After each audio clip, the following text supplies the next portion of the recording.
comment s'adapter aux études collégiales et universitaires. Je pense que la première chose qu'il faut faire, c'est essayer de réfléchir à ce qu'on a à affronter quand on va arriver à ce défi-là, parce que ça va être un défi. Il faut aussi s'informer, peut-être prendre l'aide d'une éducatrice ou d'un travailleur social sur les ressources qui sont disponibles.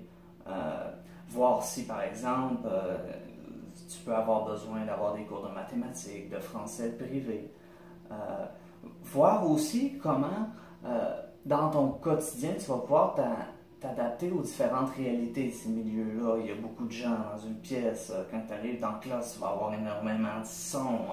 Des gens qui bougent la chaise, des gens qui parlent, qui rient, qui crient.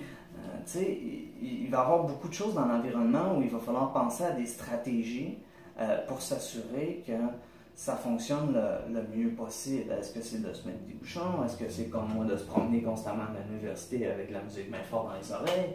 Tu sais, il faut penser aux choses qu'on a affrontées. Puis il ne faut pas hésiter à aller utiliser les ressources qu'il y a pour les gens qui présentent un handicap, par exemple dans les universités ou dans le cégep. Tu sais, par exemple, à l'université de Chicoutimi, tu peux, par exemple, pour les examens, avoir un local à toi tout seul. Tu peux, par exemple, avoir quelqu'un qui prend des notes à ta place.